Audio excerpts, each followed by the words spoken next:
রাস্তায় কোনো হকার বসবে না, এটা হলো ফার্স্ট ম্যান্ডেটারি। এখন কোনো সিস্টেম নাই, শৃঙ্খলা নাই, এটা আপনারা নিজেরাও স্বীকার করেন। হকারদের সাথে আমরা একটা ভালো ব্যবস্থা করতে চাই।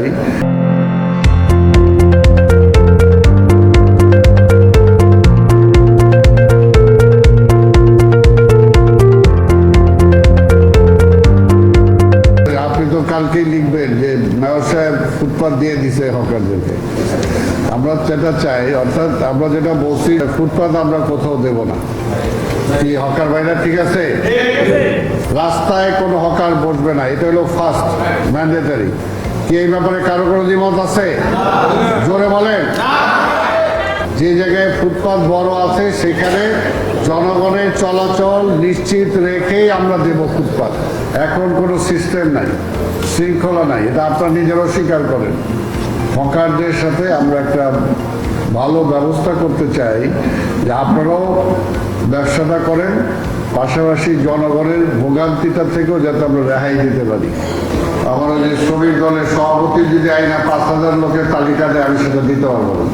একটা হলো যেটা আপনাদের বলছি যে আমাদের নীতি একটা ফলো করতে হবে। আপনার হকার সমিতির সদস্য 5,000 তাদেরকে দিতে হবে, সেটা আমরা দিতে পারবো না। ওই এলাকায় যারা হকার ব্যবসা করছে, অতীতে বা বর্তমানে করতেছে, তার উপরে তালিকাটা হবে। সংগঠনের আপনার 5,000 মেম্বার থাকতে পারে, সেটা হলো আপনার ব্যাপার। ওরা যদি বলে যে ভাই আমরা এখন দল ক্ষমতায় আছে, আমার 10,000 তালিকা দিতে হবে, আমি দিব তারে?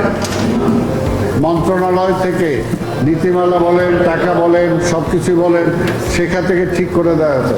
তবে আপনারা আপত্তি জানাইছেন আমাদের মাসিক ফিটার ব্যাপারে, সেটা আমরা মন্ত্রণালয়ে আলাপ করব। আগামী 2 সপ্তাহ কিন্তু আমরা সময় নিলাম। এই 2 সপ্তাহের মধ্যে টোটাল শহরটাকে আমরা সুন্দর করতে চাই। কি আপনারা সবাই হাত তুলে বলেন তো আমরা চাই? ঠিক আছে, থ্যাংক ইউ। আপনাদের সবাইকে ধন্যবাদ। খোদা হাফেজ। বাংলাদেশ জিন্দাবাদ।